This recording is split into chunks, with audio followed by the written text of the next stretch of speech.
I'll do my best. Should I introduce myself? Yes. Okay. My name is Wendie Hasler, and I have been doing research here at UND in the biology department in the labs of Rebecca Simmons and Brian Darby on pollinators. And specifically what I want to talk to you about today is assessing the health of pollinators in North Dakota. So I'll start out by talking about why it's important that we would actually need to know what's going on with the pollinators. So what's our reliance on pollinator services, and what is the current situation with pollinators right now? After that, I want to talk to you about the research, but I'm going to put it in a framework of kind of an idealized health assessment, because I think it gives a better overview of sort of a broader concept of what we've been working on. And then I want to talk about results, and finally I'll talk about what this could mean in the future for research. All right, so to begin with, pollinator services, what are they? Well, about 75% of the world's food crops are dependent on pollinator services.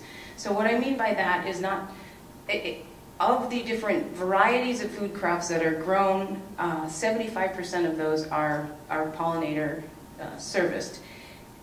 In terms of volume of food that's grown, it's more like 33%. That is to the tune of about $235 billion to $577 billion annually, depending on the year. Nearly 90% of all wild flowering plants are dependent on pollinator services. So if you can picture a landscape and how many of the plants on that landscape are flowering plants, what that landscape would look like without those, it's pretty stark. And then North Dakota itself has one of the highest dependencies on pollinator services. And here is a map that was put out by the USDA.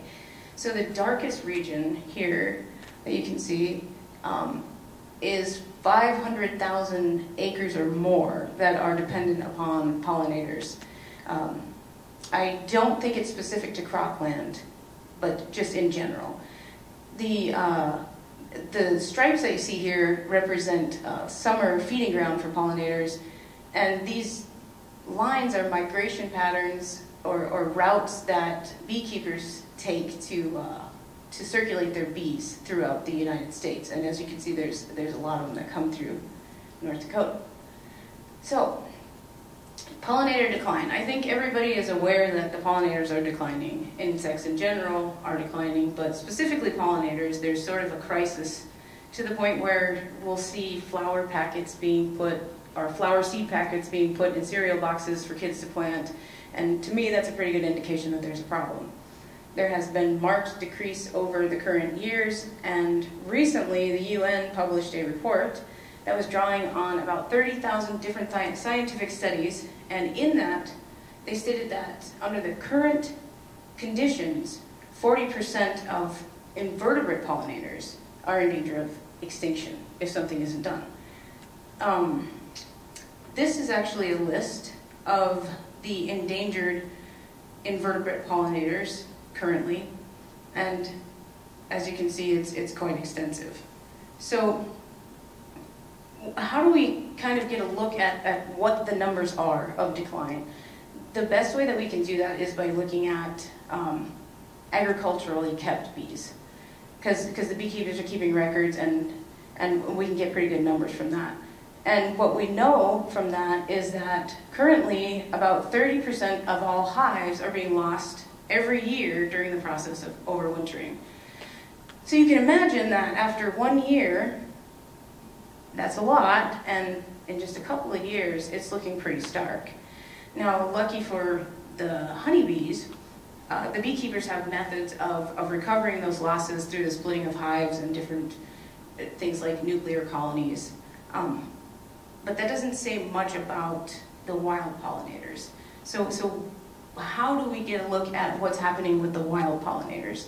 Well, that's where this research kind of comes in, and this idea of an idealized health assessment of pollinators.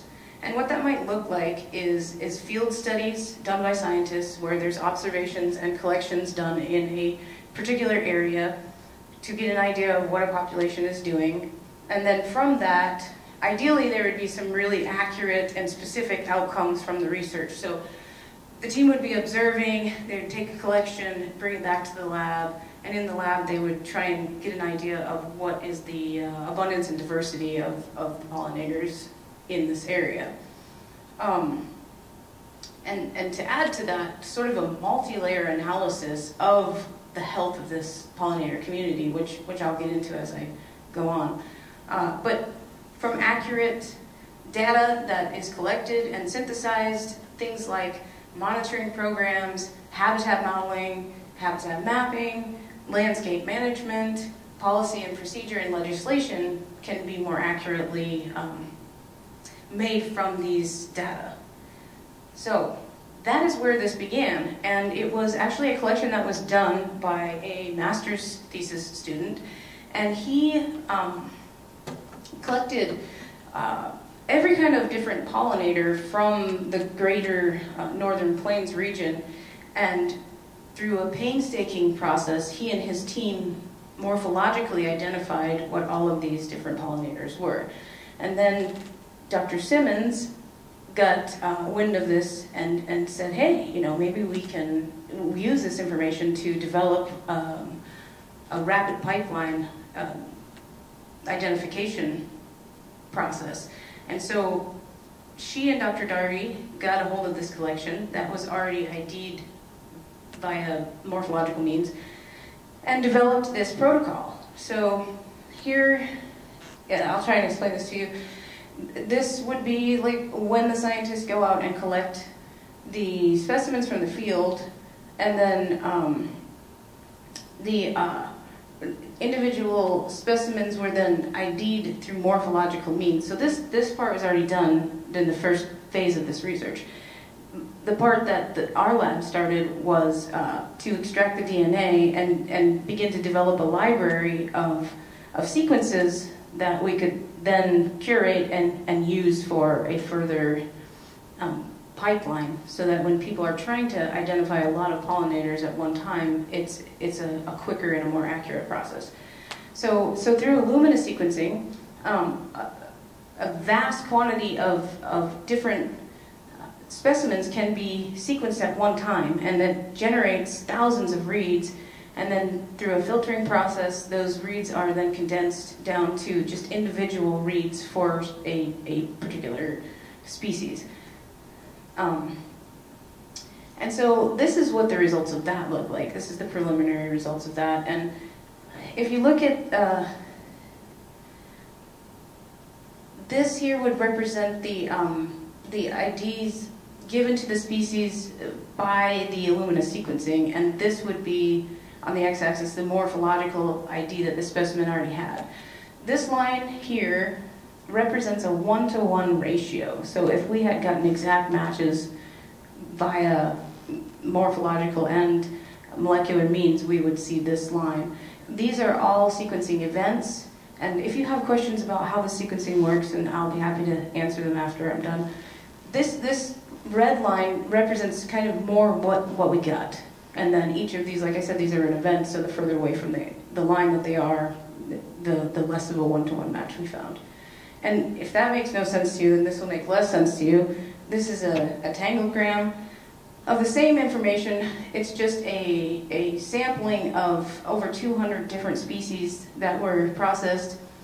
And so here again you see the molecular sequence and the morphological identification, and ideally you would see these 1-to-1 matches, but instead in most cases you're seeing like one molecular sequence that's matching up to several morphological, and then vice versa. And there's a lot of different reasons for that, but that's actually one of the problems. When morphological identities are given, it's not a completely objective process. So you need to have a specialist who understands all of the different characteristics of a particular insect and able to identify them. It gets pretty messy. there's also some bugs that need to be worked out on the Illumina sequencing part, and I can talk about that more if you want later. But that really started getting us thinking, okay, so we can process all of these identities and get kind of a community composition of an area, you know, that a scientist might be trying to look at, a population. But what does it really tell us about the health of the individuals? How can we look at the health of the individuals? And once again, it brings us back to the honeybees, because that's really where we know the most.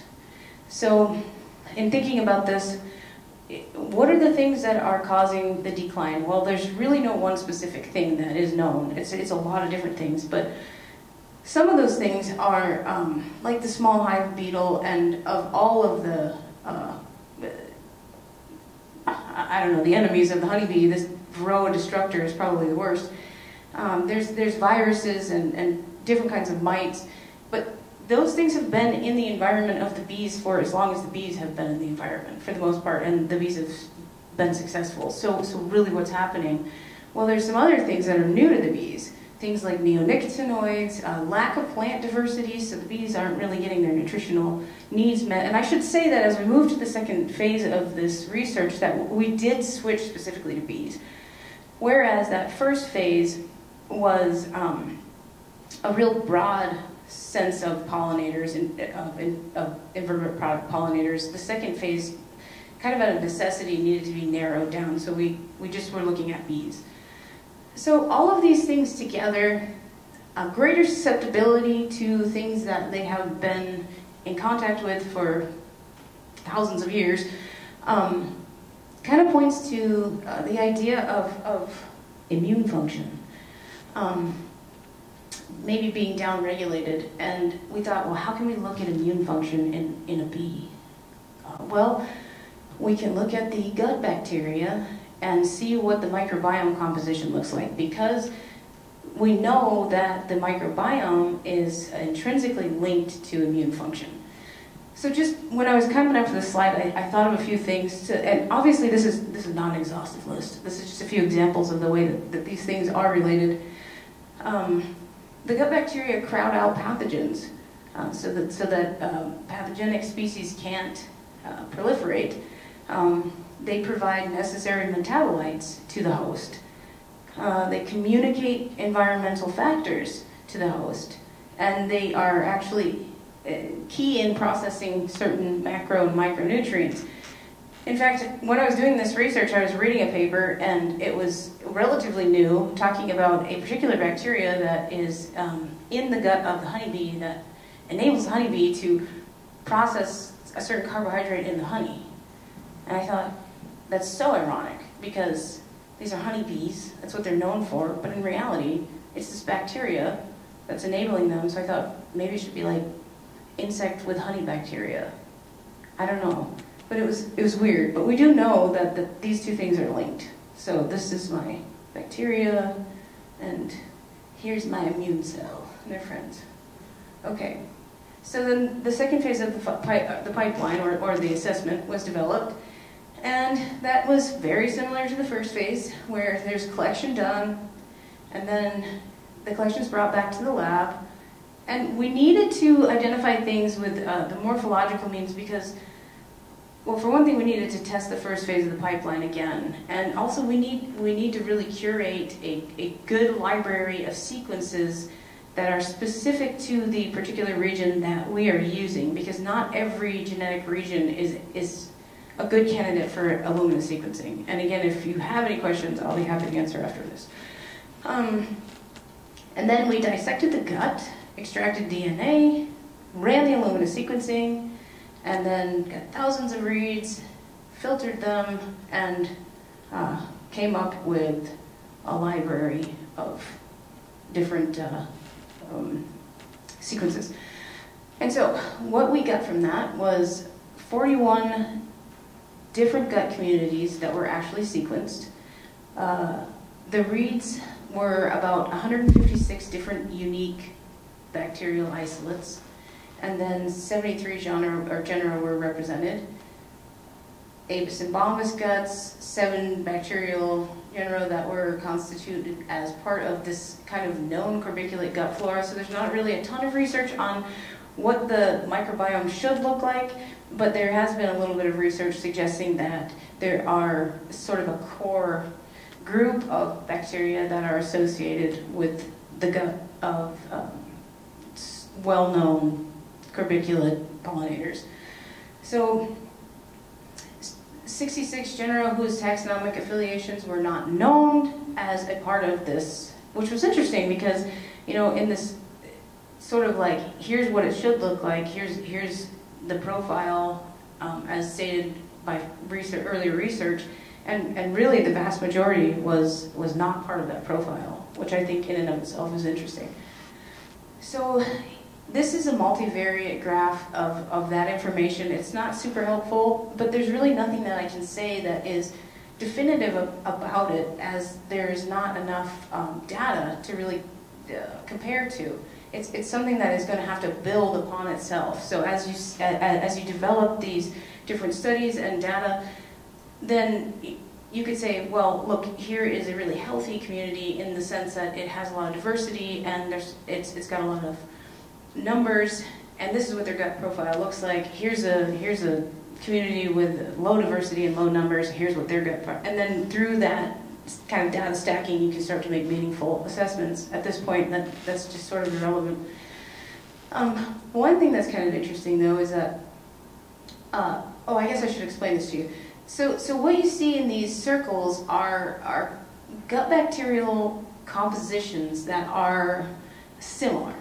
And it's in multivariate space as well, so that's why these are tilted. It's a little hard to understand, but essentially what these are species names for the host or the bee that it came from, and then this represents the actual community of bacteria and how closely related they are. So, for instance, if I look at this is some sort of megachilidae, and I should probably know what this stands for, but it's some sort of megachilidae. It's a female, and way over here is the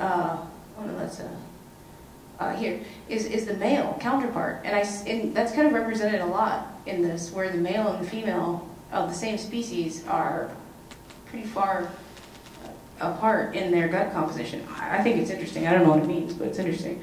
So what do we have from this? We have multi-level analysis, and that is going to enable us to start making more meaningful assessments of a particular community.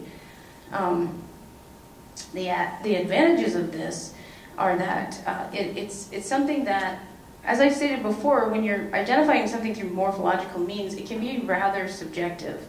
And it's also dependent upon whether or not you have an expert, or whether or not all of your specimens made it back to the lab in one piece.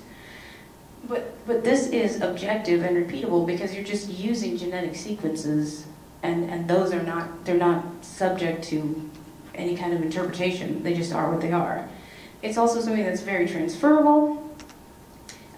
One thing that we're working on is trying to curate this library of sequences related to these bees that we've looked at, so that we can put it onto GenBank, so other people who want to use an Illumina method to identify a lot of pollinators at one time would be able to access that. And that's one of the problems right now in terms of trying to sort all of the different information out. It's fast. You know, it's not something that's going to happen overnight, but it's certainly faster than trying to identify each one by different characteristics, and even within that, adding multiple levels of information, you're going to be able to do it rather quickly. And as I said before, it's independent of specimen condition. If the head falls off, you can still get the DNA. And you have the layers of data for comparison. So, what is the next logical step? Well, more layers of assessment would be really good. When we were doing this, actually, we came across a lot of different parasites, and the pollen aspect of it would be an easy one because there's either pollen in the gut or most of the time there's pollen on the insect. funguses that are pathogenic, viruses even that are pathogenic. These are all things that could be added into the same mass sequencing event without a whole lot of extra steps.